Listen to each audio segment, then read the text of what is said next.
Oi, gente. Teria o ministro Dias Toffoli do Supremo Tribunal Federal recebido, durante o governo Lula, pagamentos da Odebrecht? Bem, é isso que o Marcelo Odebrecht, segundo uma série de reportagens, teria dito em sua delação.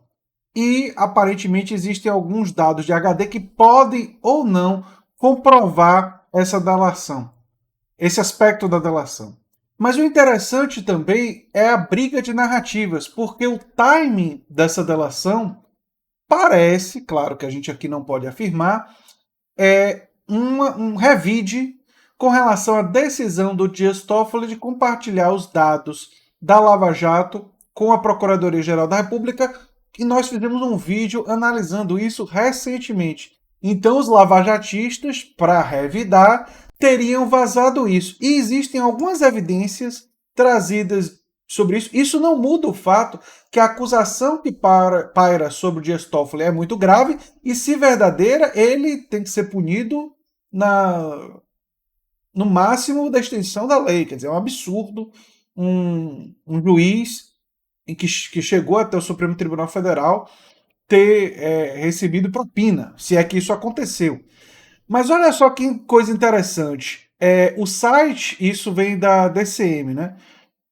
O site publicou uma matéria com o site Vortex, que faz parte da assessoria de imprensa da Lava Jato, publicou um suposto vazamento de uma delação contra o presidente do STF. Com incrível timing, o site publicou a matéria com o título OAS bancou reforma na casa de Toffoli, registra planilha da empreiteira. E outra, Odebrecht fez pagamentos a Toffoli quando ele era advogado-geral da União, disse Marcelo Odebrecht à PGR, que é a informação que está circulando aí em vários sites, na Revista Oeste, Gazeta do Povo e vários.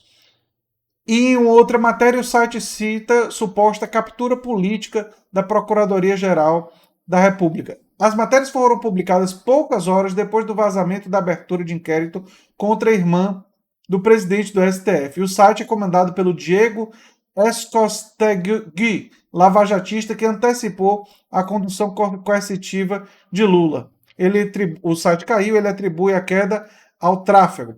É interessante que está tendo uma guerra de narrativas. Assim. O DCM e a TV 247, entre outros, estão apontando para o time, que é absolutamente verídico, foi logo depois da decisão do Toffoli de compartilhar os dados da Lava Jato com a Procuradoria-Geral da República, que a lavajatistas aparentemente revidando, vazaram esses dados, né, vazaram essas informações, se são verídicas ou não, eu não estou em condições de afirmar, mas se forem, a gravidade é muito grande, a acusação que paira sobre o ministro Dias Toffoli. Isso é muito importante de salientar.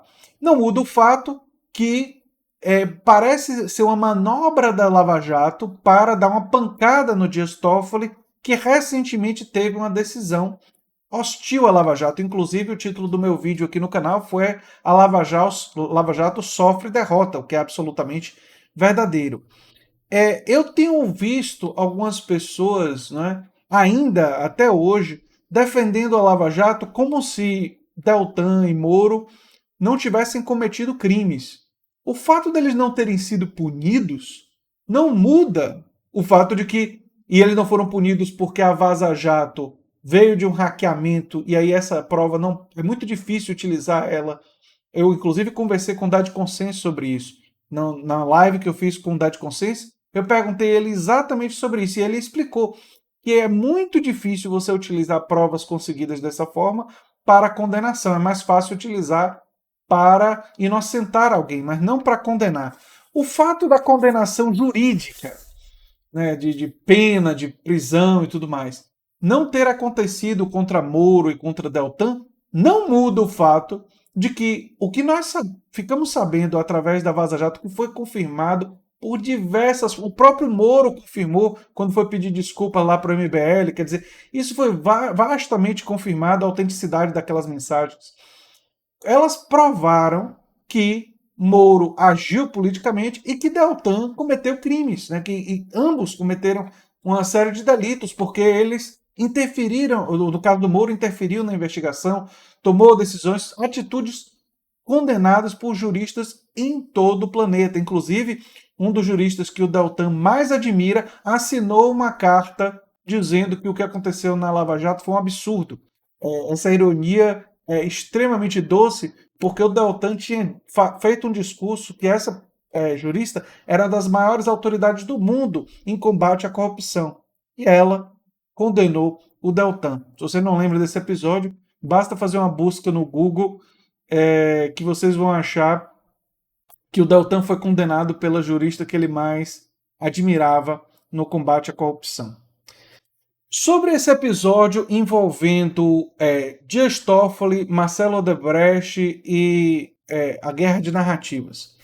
Embora eu concorde que o timing parece absolutamente político e visando minimizar e atacar tanto a Procuradoria-Geral da República quanto o Supremo Tribunal Federal, se a acusação e a delação do Marcelo Odebrecht existe, ela precisa ser investigada e se comprovada, se ficar comprovado que Dias Toffoli recebia pagamentos da Odebrecht, ele tem que sofrer impeachment.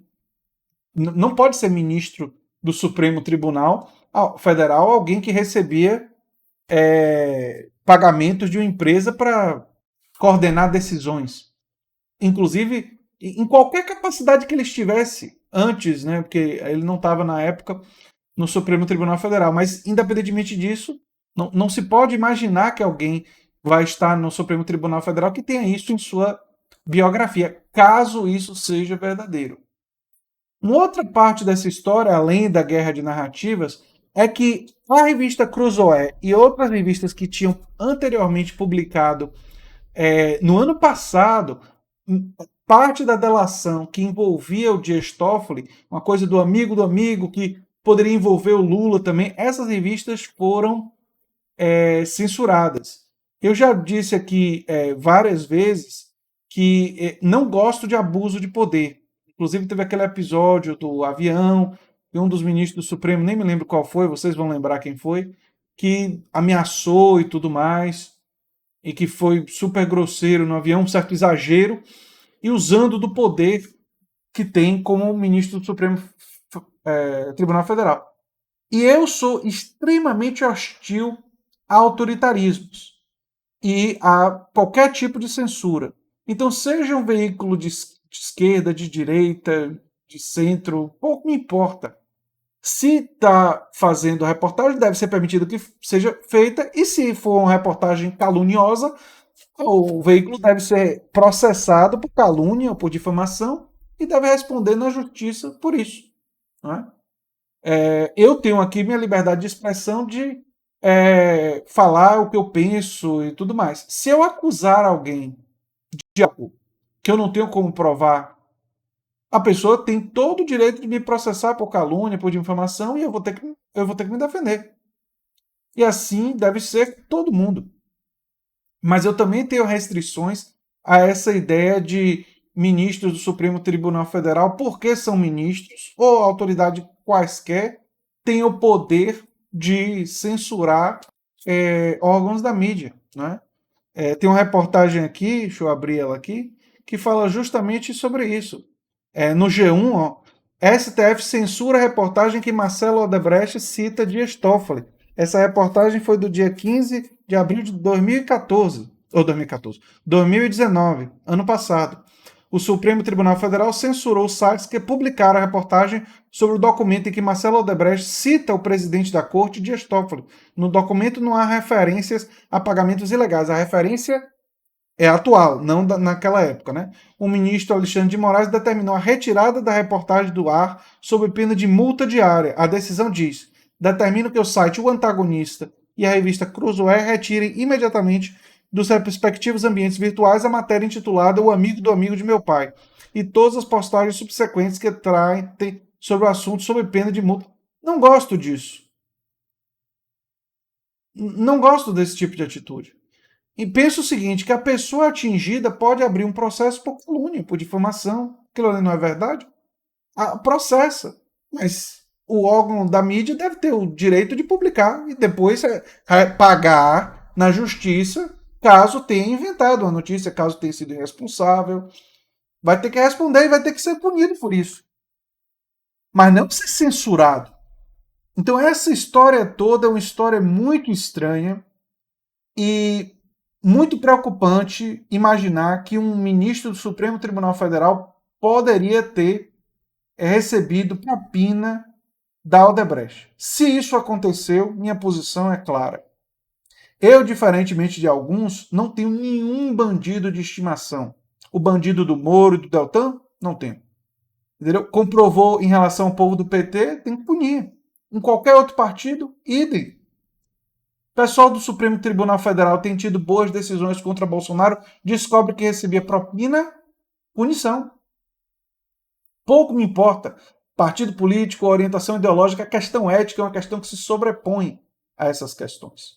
Lamentavelmente, parte da população está tratando a questão ética como se fosse jogo de futebol e que vocês querem que o juiz roube para você.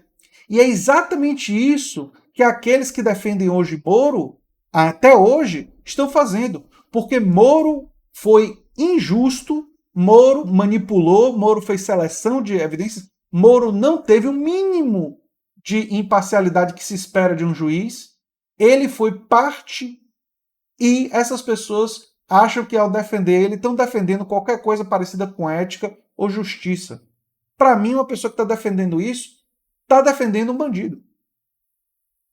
Está defendendo o crime. Porque a atitude de Moro, ele não vai ser punido porque a forma como se conseguiu a prova não dá para levar para punição. Mas a atitude dele moralmente e eticamente é completamente condenável, intolerável. Assim como de muitas pessoas investigadas pela Lava Jato, cujas contas no exterior foram descobertas e que têm que ser punidas. Enfim, esse é o meu posicionamento. É lamentável que esse rio de lama esteja no Brasil e eu espero que nas próximas semanas essa questão seja esclarecida. Também a gente não pode simplesmente porque o Marcelo Odebrecht delatou, porque estava numa ficha ou alguma coisa, que isso daí é uma verdade absoluta. Tem que ser investigado, tem que ver se esse dinheiro foi parar na conta do Dias Toffoli, seguir o dinheiro, tem que ver se ele colocou em conta do exterior para tentar esconder. Porque alguém pode delatar ser verdade, então isso tem que ser investigado. Né? Enfim, esse é o meu posicionamento sobre essa questão. E se você gosta do que eu faço aqui no canal A Nova Máquina do Tempo, se inscreva, dê um like, compartilhe. Eu sou André Teixeira Jacobina e hoje eu vou fazer uma live com a Jana Viscardi, e ela tem um canal aqui no YouTube, ela é uma linguista, e eu espero que vocês assistam a nossa live, que vai ser uma live bem interessante, e espero que mais leve, mas se bem que alguns dos temas que a gente vai tratar da extrema direita são meio pesados, mas vamos tentar tratar de uma forma mais leve também. Um abração e até lá. Tchau, tchau.